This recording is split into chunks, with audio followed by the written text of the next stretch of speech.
Hello guys, welcome. इस video में बात करेंगे हम लोग जुबिलेंट फूडवर्क्स कंपनी के बारे में।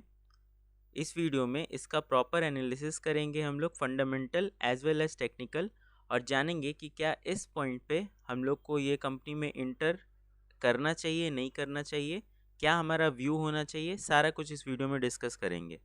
तो स्टार्ट करते हैं। थोड़ा सा पहले फंडामेंटल पार्ट देख लेते हैं, उसके बाद फिर टेक्निकल पार्ट देखेंगे। तो उसके लिए हम लोग जाएंगे मनी कंट्रोल वेबसाइट पे, और मनी कंट्रोल वेबसाइट पे थोड़ा सा इस कंपनी का बस ओवरव्यू देख लेंगे कि जो हमारा सेक्टर का पीई है वो 52.16 था, लेकिन इसका 12 मंथ ट्रेलिंग पीई जो आया है वो 69.87 है। लेकिन इस कंपनी के हिसाब से ये जो पीई है, यानी कि प्राइस टू अर्निंग रेशियो, वो थोड़ा सा लो है। ठीक है, अब थोड़ा सा हम लोग फाइनेंशियल्स पे चलते हैं। फाइनेंशियल्स पे जाके हम लोग थोड़ा सा इसका पहले एनुअल देख लेते हैं कि एनुअल में क्या रेवेन्यू वगैरह बन रहा है।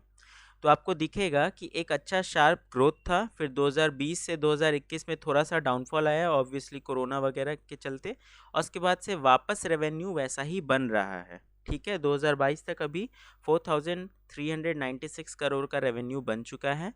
तो ठीक है। अच्छा, आगे हम लोग देखते हैं इसका नेट प्रॉफिट वगैरह। नेट प्रॉफिट भी अगर आप देखिएगा तो सिंपल ग्रोथ वैसा ही था जैसा हम लोग देखें कि 2020 तक रेवेन्यू काफ़ी अच्छा ग्रो किया था, लेकिन नेट प्रॉफिट 2020 में वैसा नहीं बना था जैसा हम लोग का बनना चाहिए था रेवेन्यू के हिसाब से। तो यहाँ पे दिखा हम लोगों की प्रॉफिट मार्जिन थोड़ा सा यहाँ पे श्रिंक होना शुरू हो गया है इस कंपनी पे, और ये थोड़ा सा बुरा बात होता है। फिर हम लोग का जो अगला साल है उसमें भी प्रॉफिट उतना अच्छा नहीं बना, डिग्रेड ही किया है। लेकिन इस साल मतलब 2022 के क्वार्टर एनुअल तक में 428 करोड़ का प्रॉफिट बना है।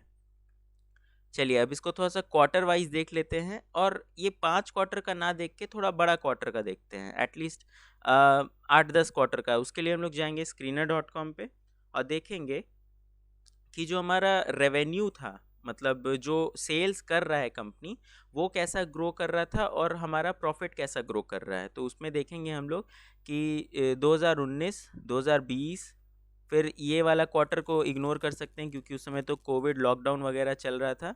फिर वैसे ही अभी रिकवरी फेज में था, फिर वापस से वही अपना अटेंड कर लिया जो 2019 के दिसंबर क्वार्टर में था। फिर 1038, फिर थोड़ा सा सेकेंड वेव का प्रॉब्लम आया था।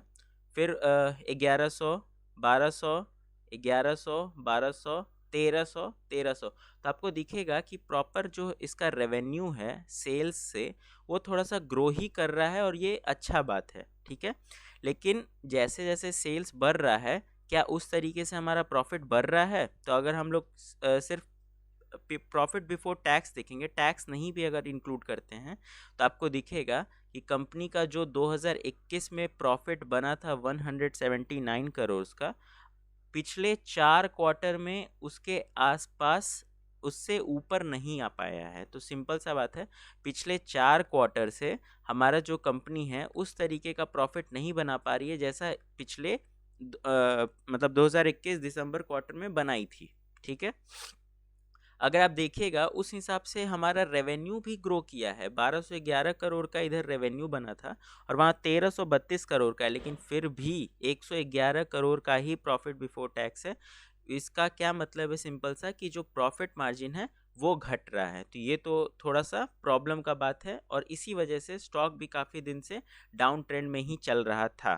ठीक है, अब थोड़ा सा हम लोग चलते हैं, इसका पीई देख लेते हैं कि कैसा कैसा ग्रो किया है। तो हम पिछले 3 साल का डेटा निकाल के रखे हुए हैं, और अगर आप देखिएगा कंपनी का जो पीई है, जब बुलरन का टाइम चल रहा था तो अप्रॉक्सीमेटली 250 के आसपास में पीई चला करता था, जो कि अभी 69 और 70 के बीच में है। तो एकदम पीई तो घटा ही घटा है।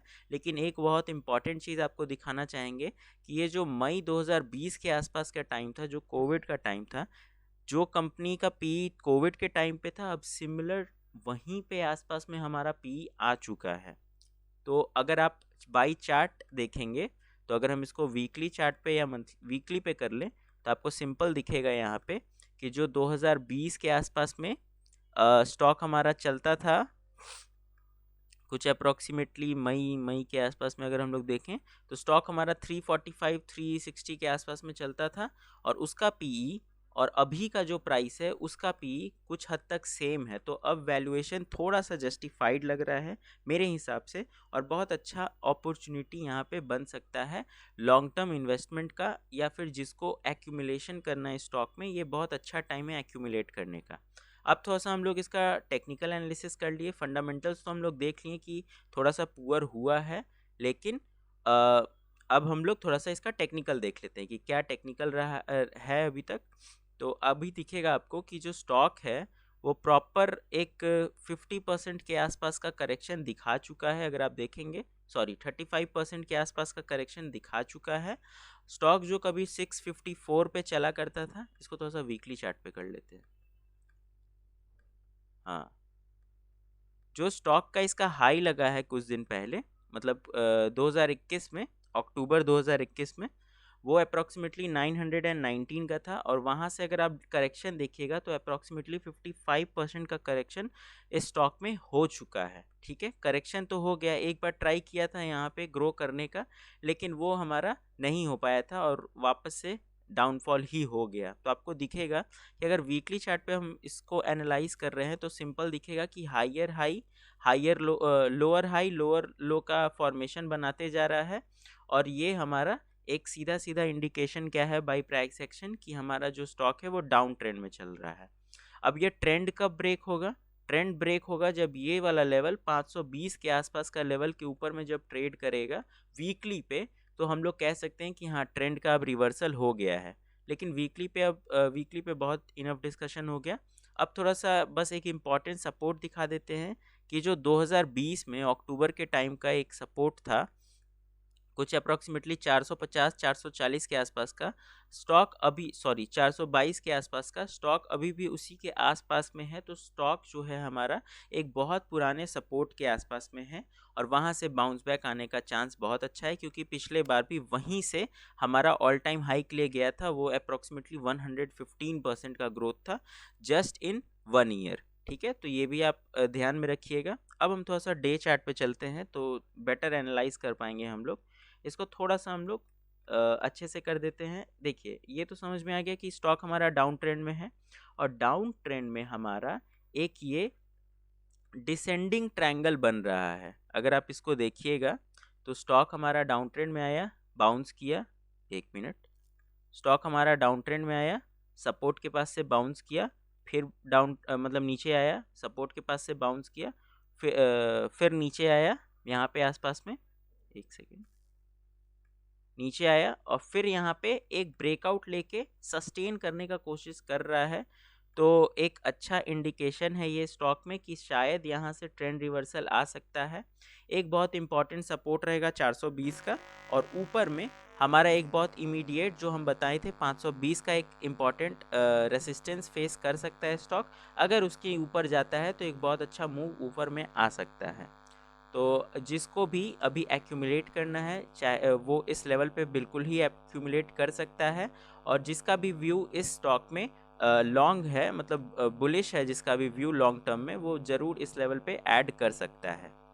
आई होप कि आपको ये वीडियो समझ में आया होगा। इस वीडियो में हम लोग प्रॉपर फंडामेंटल एनालिसिस किए, पीई रेशियो देखें कि कहाँ भी कंपनी का पीई चल रहा है, फिर हम लोग थोड़ा सा टेक्निकल देखें कि ये जो 420 का सपोर्ट है वो बहुत पुराना सपोर्ट है, और एक प्रॉपर समझें कि पैटर्न भी बन रहा है हमारा डिसेंडिंग ट्रायंगल का, और ब्रेकआउट करके सस्टेन करने का कोशिश भी कर रहा है। तो एक शॉर्ट टर्म में भी अच्छा हम लोग 520 के टारगेट के हिसाब से ट्रेड ले सकते हैं विथ एन एसएल ऑफ 420। और कोई चाहे तो यहाँ पे अपना स्टॉक जो जिसके पास भी पोर्टफोलियो में है, या जो फ्रेश एंट्री लेना चाहता है, वो भी इसमें ऐड कर सकता है। आई होप कि आपको ये वीडियो समझ में आया होगा। वीडियो समझ में आया होगा तो वीडियो को लाइक करिए, चैनल को सब्सक्राइब करिए, और आप हमारा फ्री व्हाट्सएप ग्रुप भी ज्वाइन कर सकते हैं, जहाँ पे हम लोग रेगुलर ऐसा कंटेंट डालते रहते हैं, स्टॉक, ऑप्शंस, ये सब के हिसाब से। Link is in the description. Thank you, bye bye.